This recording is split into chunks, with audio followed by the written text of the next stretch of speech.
Hello, everybody, again, and welcome back. Oh, hello.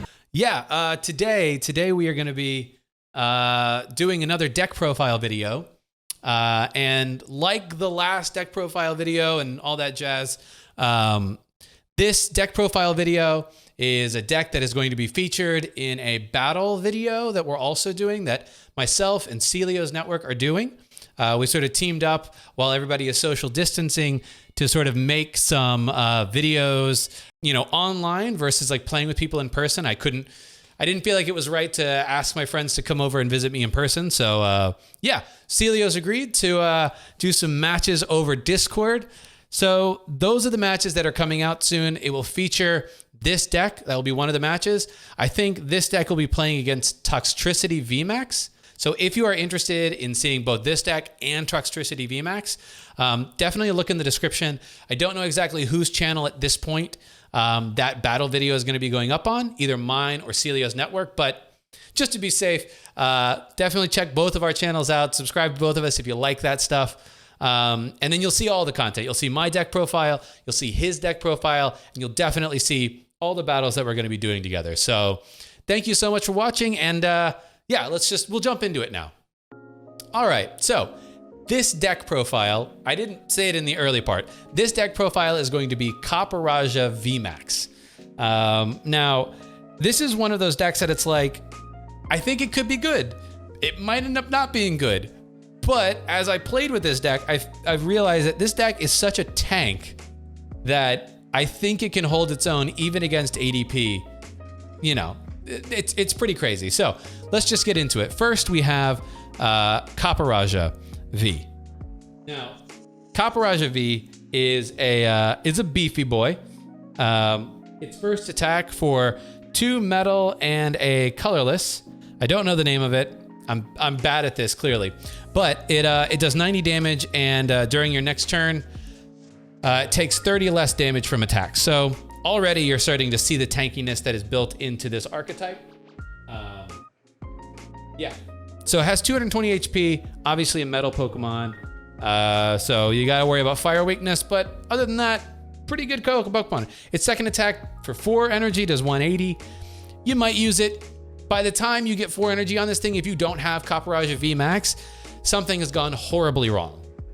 Just to know. But 180 is nothing to scoff at. So we have 3 of those.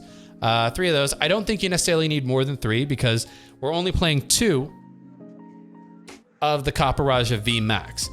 The reason for all of this being, look, it takes 4 energy to get its main attack out, 3 energy to get its first attack out.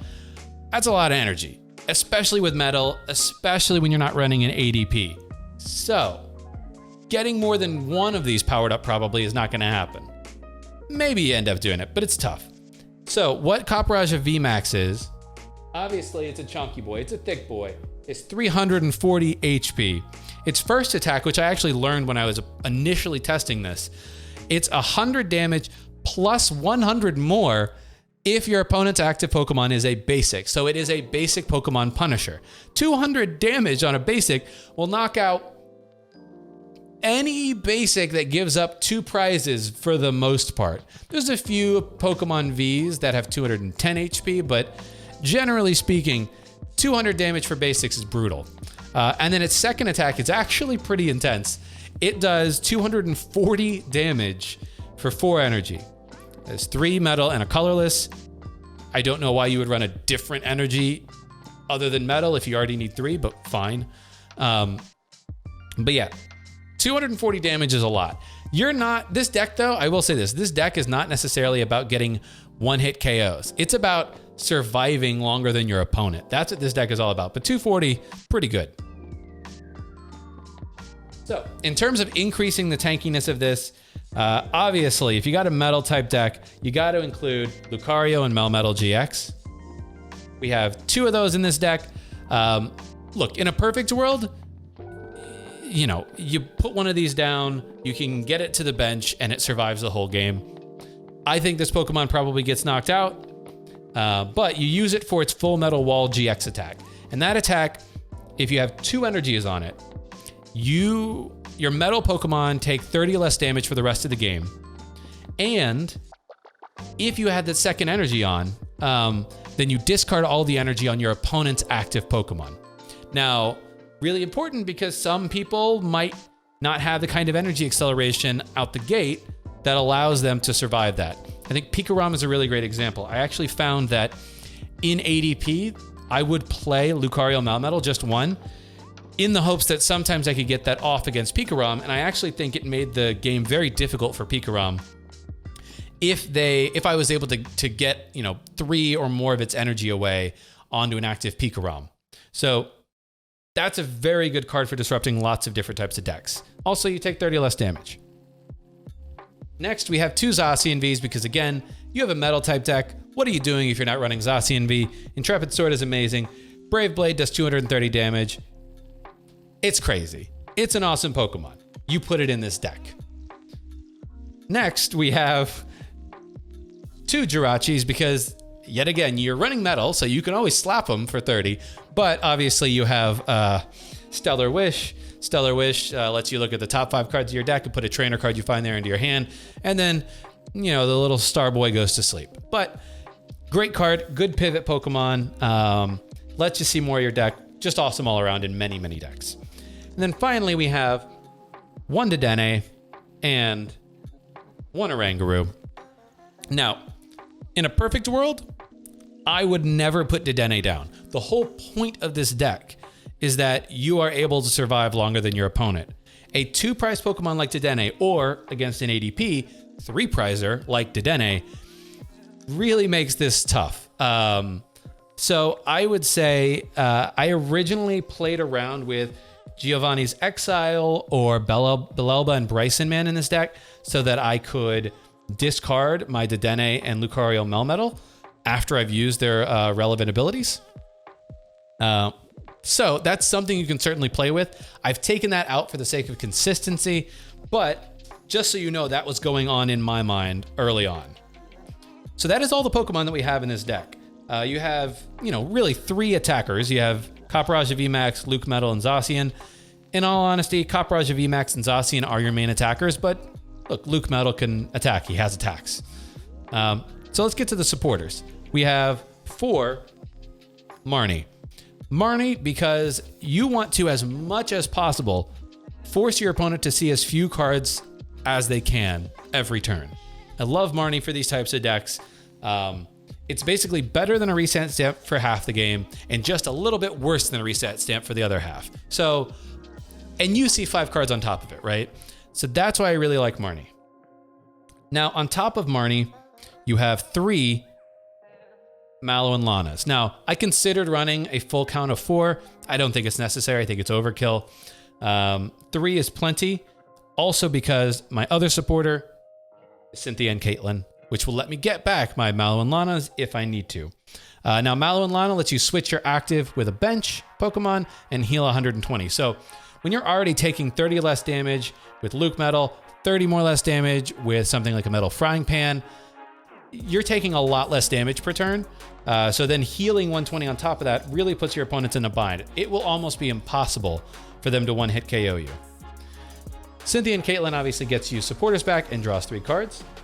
And then no deck would be complete without Boss's Orders or Boss's Command. Basically just switch your opponent's active with one of their bench Pokemon. Super awesome Gust card. And then finally, we are running 1 Guzma and Hala, both to find stadiums, to find our Metal Frying Pans. We actually don't have any special energies. You could probably put 1 special energy in here now that I'm thinking about it, to utilize the second effect, but I figured I'd put 1 of those in there just for the Metal Frying Pans. So that is all of our supporters. There's a lot of supporters in there, but situationally very useful. Then we have 2 Chaotic Swells. I picked these stadiums because, look, this is all about disrupting your opponent, making it difficult. In Pikarom, getting the, Thunder Mountain off the board. In any other matchup that has Giant Hearths, getting those off the board and making it hard for them to find fire energy. A lot of reasons to run Chaotic Swell.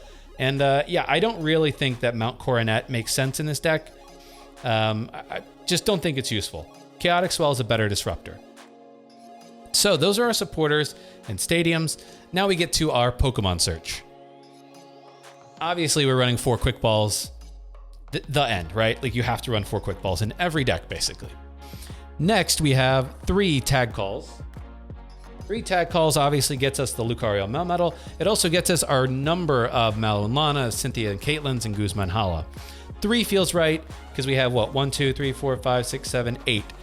8 tag team Pokemon and supporters. So this finds us 6 of them. And then finally, we have 2 Pokemon communications. This again helps us go and find, you know, our Copperajah VMaxes if need, or any of the other Pokemon that we might need at any given turn. That is our Pokemon finding support. Now we're going to talk about switch. You have 4 switches in this deck so that you can pivot between things. Then we also have 4 metal saucers in this deck because, again, you're running a metal deck. And metal saucer is the only other way that you're powering up Pokemon quickly beyond attaching for turn, and if you get lucky with Intrepid Sword. Otherwise, metal saucer, I really think that you save those saucers as best you can to more quickly power up a Copperajah VMax. In my testing, that's the most important part because Copperajah VMax has no way of cheating energy. So that's how I would think about saucer in this deck. As I said before, this deck is built to be a tank, so we have 3 metal frying pans. I like metal frying pan over something like a buff padding for Copperajah VMax, and here's my reasoning. This Pokemon will survive 90% of one-hit KOs. It just will, right? The only Pokemon that are going to one-hit KO it are Fire-type Pokemon, which, yeah, even if you had a buff padding, you're still going down to one-hit KO because they hit you for weakness. Outside of that, 50 HP seems good, but if it survives for 2 attacks with the metal frying pan is effectively 60 HP less rather than 50 more HP. So mathematically speaking, it makes more sense to play metal frying pan in most situations if you're running metal Pokemon over something like a buff padding. So just something to know there if you're thinking about why I'm not running that with a 4 retreat cost Pokemon.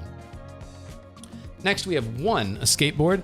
Just putting 1 in here. You could maybe up that count if you really want, but with only 2 Jirachi, it doesn't really make sense. Nothing else on here is retreating manually probably, so all the switches are used for that.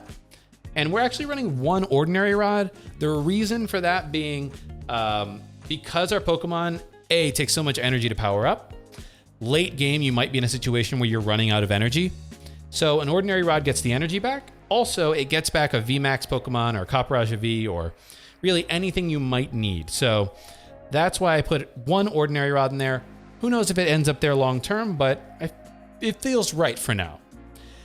That is all the trainers. Now, let's get to the energy. Obviously, it's all metal energy. We have 4, 8, and 11. We have 11 metal energy, which I think feels about right.